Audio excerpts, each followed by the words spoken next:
بے شک اللہ سے جو انسان جو چیز مانگتا ہے اللہ کبھی اسے نا امید نہیں کرتا۔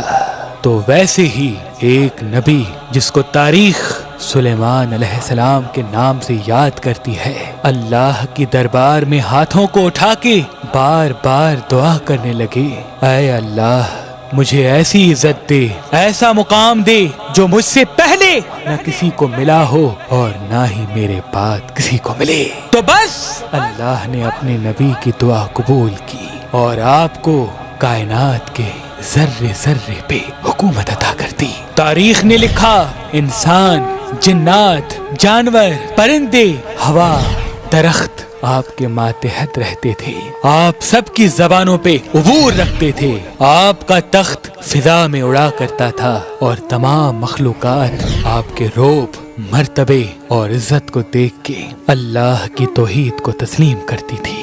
تو ویسے ہی آپ کے زمانے میں یمن کے علاقے میں ملکہ سبا کی حکومت تھی۔ ایک مرتبہ آپ اپنے تخت پہ تمام مخلوقات کو اللہ کا ذکر سنا رہے تھے، تو اتنے میں آپ نے دیکھا خود نظر نہیں آ رہا۔ تمام جانوروں اور پرندوں نے ادھر ادھر دیکھا ہی تھا کہ اتنے میں ہدہد آ پہنچا۔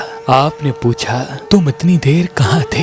تو وہ پرندہ کہنے لگا، اے اللہ کے نبی میں اڑتا ہوا یمن تک جا پہنچا جہاں کی حکومت ملکہ سبا کے ہاتھ میں ہے۔ اے اللہ کے نبی اللہ نے انہیں سب کچھ دیا ہے، لیکن افسوس وہ اللہ کی عبادت نہیں کرتے، وہ سورج کی پوجا کرتے ہیں، آگ کی پوجا کرتے ہیں اور حقوق العباد سے ناواقف ہیں۔ بس جیسے ہی سلیمان علیہ السلام نے یہ سنا، آپ نے ایک خط تحریر کیا اور فرمایا جاؤ اس ملکہ کو میرا یہ خط دو کہ وہ اللہ کی توحید کو تسلیم کریں اور اللہ کی عبادت کر کے اپنی دنیا اور آخرت سنوار دیں۔ جیسے ہی وہ پرندہ حضرت سلیمان کا خط لے کے ملکہ سبا تک پہنچا تو آپ نے اپنے درباریوں کے سامنے جیسے ہی سلیمان علیہ السلام کا خط پڑھا جس میں تحریر تھا کہ میں سلیمان داؤد نبی کا بیٹا اللہ کے نام سے تمہیں اللہ کے دین کی دعوت دیتا ہوں تاکہ تم گمراہی اور ظلم سے دور ہو کر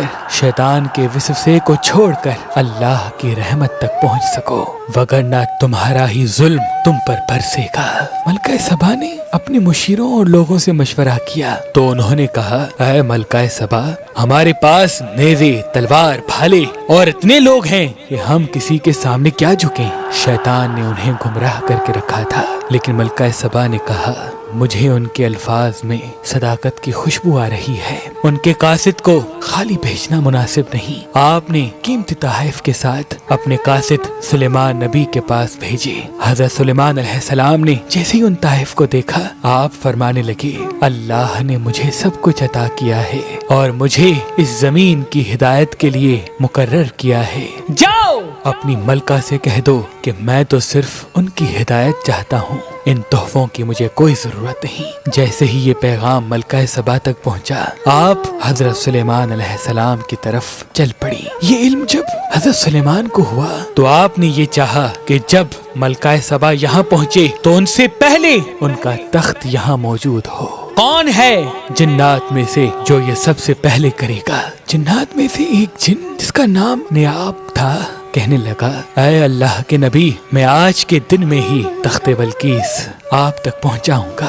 دوسرا جن کہنے لگا، اے اللہ کے نبی میں کچھ دیر میں ہی ملکہ سبا کا تخت آپ تک پہنچا لوں گا۔ اتنے میں ایک انسان اٹھا جو آپ کا وزیر بھی تھا، جس کا نام حضرت آصف برخیہ تھا، جس کے پاس کتاب کا کچھ علم تھا، کہنے لگا، اے اللہ کے نبی آپ آنکھیں بند کر کے کھولیں گے ملکہ سبا کا تخت آپ کے سامنے ہوگا۔ بس جیسے ہی سلیمان علیہ السلام نے آنکھیں بند کی اور ابھی آنکھوں کا کھولنا ہی تھا کہ وہ تخت آپ کے سامنے موجود ہو گیا۔